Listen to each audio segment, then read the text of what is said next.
Bet, iespējams, viens no gaidītākiem stāstiem šodien ir par to, kā tad mums sokās Latvijā. Mums ir īstais cilvēks, lai par to runātu. Iespējams, viņu varētu devēt par Latvijas orākulu, kurš skatās nevis kafijas biezumos, bet gan datos. SKDS savāktajos datos, protams, SKDS vadītājs Arnis Kaktiņš. Arni, priecājos atkal redzēt šogad.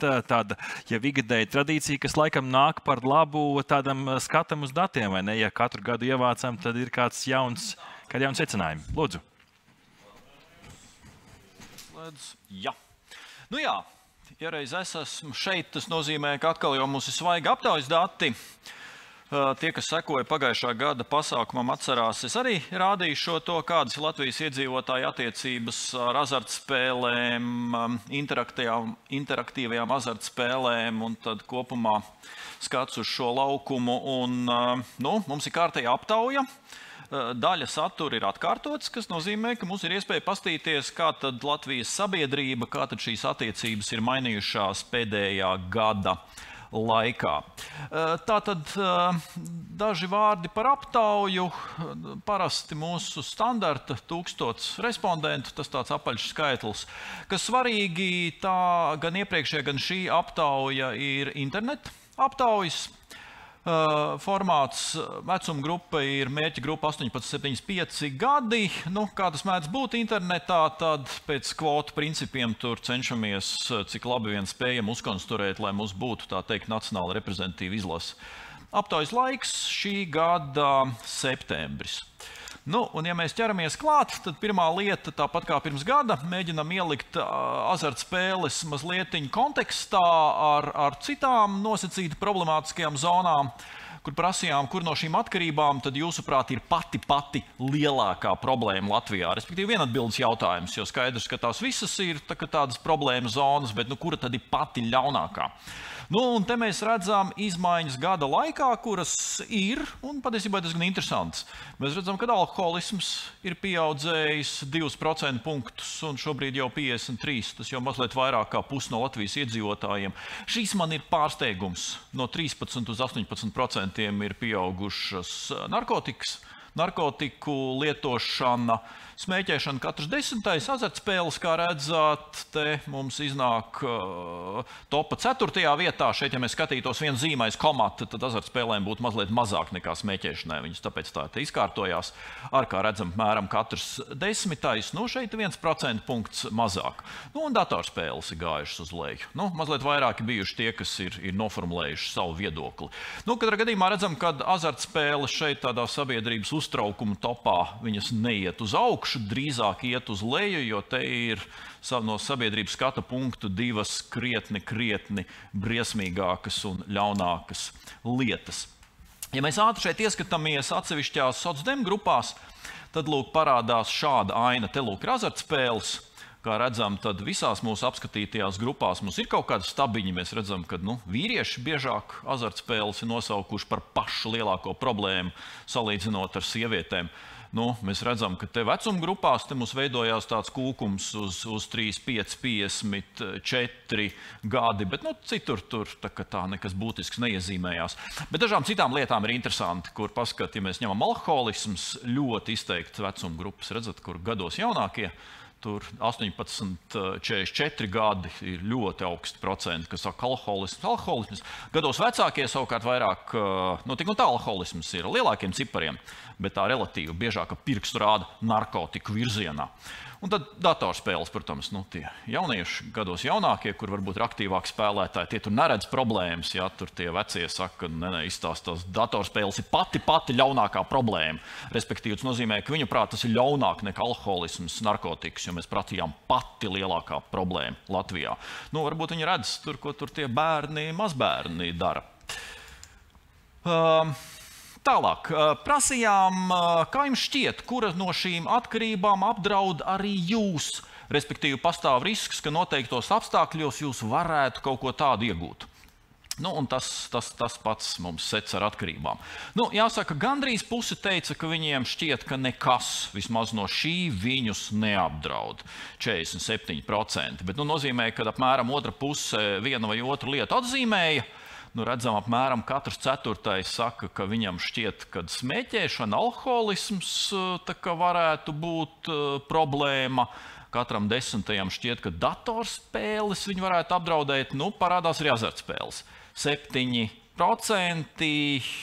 tā teikt, 4. vietā šeit. To, kad varētu narkotikas apdraudēt, to ir salīdzinoši vismazākais mums iedzīvotāju īpatsvars atzīmējis. Tālāk. Aktuāla tēma, kur tad īsti mums ir azartspēļu robežas, ko tad mēs te ieliekam vai neieliekam šajā laukumā.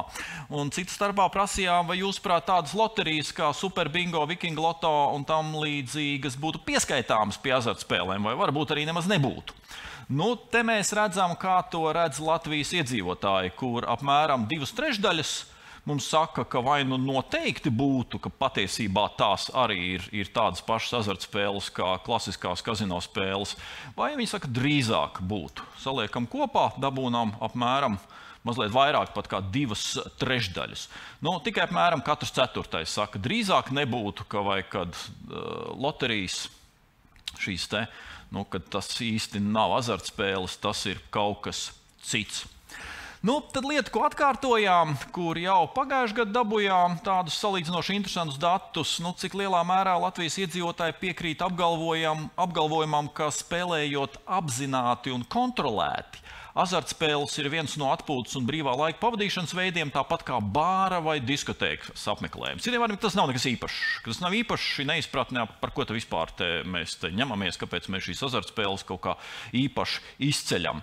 Tad, ja pirms gadā mums tikai 27% liecās šādai tēzei piekrist, tad redzat, šogad pagājis tikai gads, un šis procents ir diezgan būtiski pagājis uz augšu.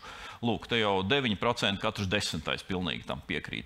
Bet tik un tā, no otras puses, vairāk kā puse saka, nē, azartspēles tomēr ir kaut kas īpašs, tas nav līdzvērtīgi, kā aiziet uz bāru vai diskotēku. Šie ir interesants pārmaiņas. Man uzreiz nav tāds izskaidrojums, kāpēc šajā jautājumā sabiedriskā doma varētu būt gadu laikā tik ļoti mainīsies. Varbūt, ja mums būtu kaut kāda preses kontenta analīze, kaut kā mēs redzētu, kas un kā publiskajā telpā translējās, tur saistībā ar šīm tēmām, varbūt cik liela tur teik masētas azartspēles, tad varbūt tas mums dotu kādas atbildes. Ja mēs šeit visam ātri ieskatāmies atsevišķās socdem grupās, tad redzams, jā, vīrieši biežāk saka, ka azartspēles nav nekas īpašs. Vecuma grupās te es neteiktu, kaut kas īpašs parādās. Varbūt tie gados paši vecākie biežāk saka, ka nē, viņas tomēr ir jāapskata kaut kā īpaši. Tālāk, tēma, kas apskatīta jau divās iepriekšējās prezentācijās, kur Birnas kundze smuki rādīja tur tos stingros statistikas datus, kur mēs atkārtojam jautājumu, tā teikt ar ievadu, ka kopš 20. gada ir izveidot šis reģistrs, kurā paskaidrojām, kas tas tāds ir. Un, cik liela daļa tad iepriekš zināja, ka tāda lieta pastāv.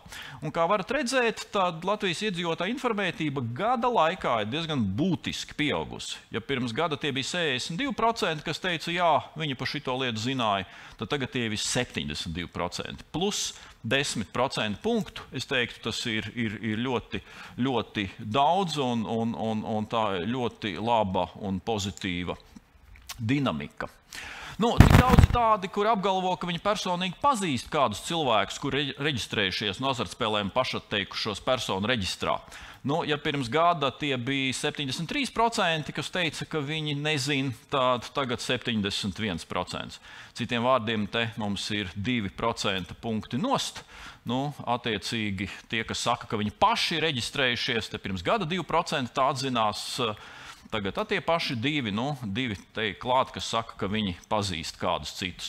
Citiem vārdiem šie dati mums iet kopā ar šo. Mēs redzam, ka te visa tā lieta gada laikā ir gājusi uz augšu, uz priekšu, ko smuka arī Birnas kundze statistika rādīja, kas tur ir tajos reģistros, cik daudz kas un kā tur ir reģistrējušies. Ja te mēs ātri paskatāmies socdem grupas, tad arī mēs redzam sakarību ar vecumu.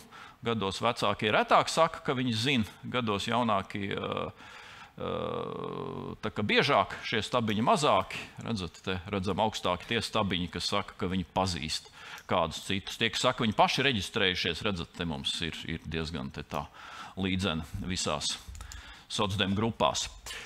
Tālāk, interesanta tēma, tas ir ar Latviju aktuāla problēma licencētās pretstatā nelicenzētajām azartspēlēm. Un cik daudzi tādi, kas saka, ka viņi īstenībā zina, viņi apzinās, kad Latvijā ir pieejamas gan šīs te licencētās legālās azartspēles, gan arī nelegālās.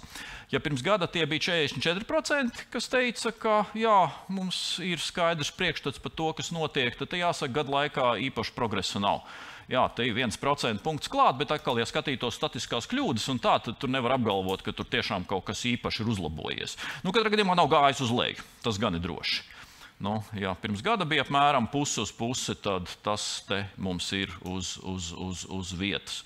Tā kā, es teiktu, šie vēl aizvien ir tādi diezgan skumīgi cipari. Un attiecīgi, vai zina, kā internetā atšķirt Latvijā licencētu azartspēļu organizēšanas vietnes no tādām, kuras Latvijā nav licencētas, ar piezīmi, ka nelicencētās jau arī var būt īstenībā latviešu valodā. Te mēs redzam, ka tie, kas saka, ka viņi drīzāk noteikti prastu, ir tikai 17%. Lielākā daļa saka, noteikti neprastu, drīzāk neprastu. Šeit mēs redzam, ir kaut kāds 1% punkts klāt. Šeit mums ir 4% punkti nost. Tā kā varam pieņemt, ka tā zināšanas informētība pa naga melnumu tiesu varbūt ir uzlabojusies. Bet tas tiešām ir par naga melnumu tiesu, ne vairāk, ja tiešām tas tā ir. Tad uzdevām interesantu jautājumu, kad tad pēdējo reizi Latvijas iedzīvotāji ir spēlējuši dažāda veida azartspēles par naudu vai piedalījušies loterijās. Un tie interesantākie tie sarkanie cipari, respektīvi pēdējā mēneša laikā, te ir dažādi azartspēļu veidi, un ja ņemam te to netik koši sarkano pēdējo 12 mēnešu laikā. Ja mēs šos saliekam kopā, tad mēs dabūnām, kas ir tie, kas saka, ka viņi pēdējā gada laikā ir darījuši vienu vai otru lietu. Un te, varbūt nav pārsteidzoši, pirmajā vietā, protams, ir visāda veida momentu loterijas. Ja mēs šo skaidru saliekam kopā, mēs dabūnam 29%, kas gan ir katrs trešais. Latvijas iedzīvotājs mums apgalvo, ka pēdējā gada laikā viņš ir spēlējis, piedalījies, kasījis tur momentu loteriju kartiņas, plus katrs 10. saka, ka pat to ir darījis pēdējā mēneša laikā. Ja skatāmies skaitļu izlozes, tad šī nākošā lieta summāri ir 20%, kas saka, ka kaut ko tādu darījuši pēdējā gada laikā. Apmēram katrs 10. saka, ka pat to pat ir darījis pēdējā mēneša laikā. Tālāk te citas lietas jau, kā redzat, nāk ar ļoti būtiski zemākiem procentiem. Ja ņemam spēļu automātu spēļu zālēs, tad tie ir 2 plus 2 summā 4%. Ja ņemam spēļu automātus internetā, tad līdzīgi 1 plus 3 ar dabūnam apmēram 4% populācijas. Kazino spēles klātienē 1 plus 1, 2%, kazino spēles internetā 0,3 plus 2%, arī mēs redzam tādu diezgan līdzīgs spēlēšanas biežums izplatība. Kā redzat kopumā, te kaut kādi procentiņi ir, citur lielāki, citur augstāki, bet uz šo te momentu loteriju skaitļu izložu fona viņi ir salīdzinoši mazi.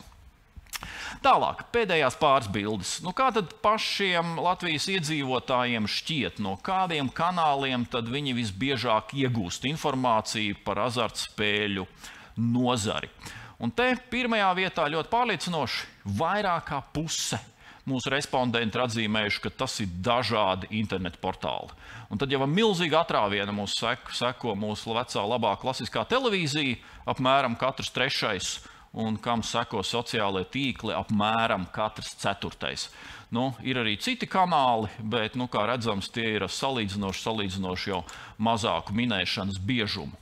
Cik liela daļa iedzīvotāji personīgi pazīst kādu cilvēku, par kuru varētu teikt, ka viņš vai viņi ir biežs azartspēļu spēlētājs. Tātad svarīgi nevis vienkārši spēlētājs, bet mēs uzsvērām, viņš ir biežs spēlētājs. Viņš ir šīs lietas fans.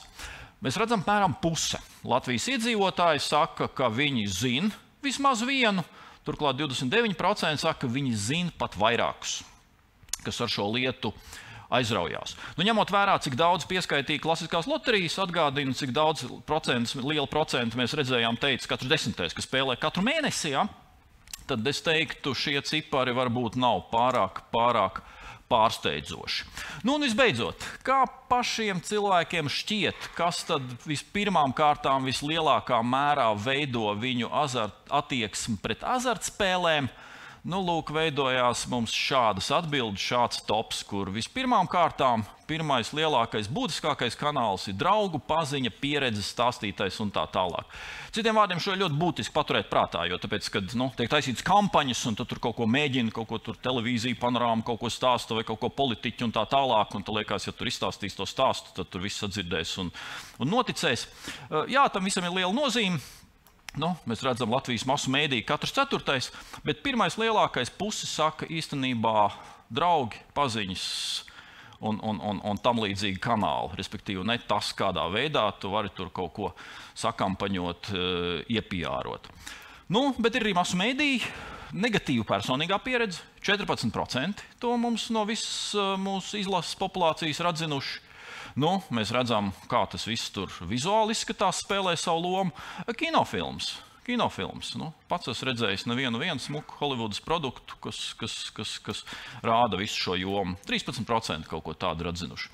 Nu, lūk, tā kā redzat, tie kanāli daudz un dažādi, bet pirmais ir šāds, par ko patiesībā mums, ja gribētu kaut ko darīt, mēs ļoti maz ar šo kanālu kaut ko varētu izdarīt. Nu, lūk, apmēram tā. Izejot cauri, man šķiet, ka kopumā varbūt tie paši svarīgākie rādītāji, kas tur bija, manā skatījumā, ir ar pozitīvu dinamiku, un tas ir ļoti, ļoti labi. Paldies jums! Paldies par prezentāciju. Varbūt ir kāds ātrais jautājums Kaktiņa kungam, jo viņš pēc tam diskusijas daļā mums nav. Varbūt ir kādi skatītāji jautājumi šobrīd. Varbūt iesildošais jautājums no manas puses, tiekamies jau atkārtoti. Kas personīgi šajos datos visvairāk pārsteidz? Man personīgi pārsteidz tas vīriešu lielais īpatsvars šajā visā stāstā, bet par to vīriešu versus sievietes varbūt filozofu kungam pēc tam paprasīsim. Jā, es te neuzsvēru, bet atjausu sociāliem, kas varbūt ātri pagūva pamanīt, tur bija ļoti liels tās šķēres ar vīriešiem, bet viņas nebija tik lielas kā tas, kas tika teikts par oficiālo statistiku, kur ir tikai un vienīgi pamatā vīrieši. Es neteiktu, ka man šis aspekts pārāk pārsteigtu. Mums jau ir sabiedrībā tā debate, vai ne? Cilvēks uzskata, ka starp dzimumiem jau tur vispār nav nekāda īpaša atšķirība, un savukārt, cik es tā nedomāju. Un tad mēs redzam, ka tas azartspēles, visi šie te drivi, kad viņi ir kaut kādā veidā korelēji saistīti ar dzimumiem, ka sievietēm vismaz šis aspekts viņš nav tik izteikts, viņš nav tik piemītošs, kā tas ir vīriešiem. Un, to apliecina tur oficiālā statistika, un to mēs redzam arī aptaujās. Lūk, bet tas, kas mani tiešām pārsteidza, ko es jau savā prezentācijā centos uzsvērt, tas bija tas milzīgais pieaugums tam apgalvojumam, ka azartspēles īstenībā nav nekas īpašs. Ka tas ir tāpat kā bāru vai diskotēkas apmeklējums, ja? Kas ir diezgan būtisks pieaugums, kur man būtu interesanti pastīties, ja būtu vairāk gadi. Tad pastīties, vai tur iet runa par kaut kādām ilgtermiņa izmaiņām, vai tas ir saistīts tikai ar to, ka, teiksim, pirms gada bija kaut kāds fons, bija kaut kāda ņemšanās, kādreiz tur politiķi to visu uzkarsē un tā. Un tad, protams, tā sabiedriskā doma reaģē uz aptaujās, ka par to jautā, bet tas vilnis pāriet, un tad tas atgriežas kaut kādos bāziskos līmeņos, un mēs, teiksim, ja 10 gadus mēram, tad redzam kaut kādu normālu dinamiku, kur reizēm tas pīķis tur izšauj kaut kur uz augšu. Ja? Nu, lūk, un tas ir tas, kas man likās ļoti, ļoti interesanti. Ja vairāk jautājumu nav, tad teiksim ar skaļiem aplausiem paldies Kaktiņa kungam. Paldies jums!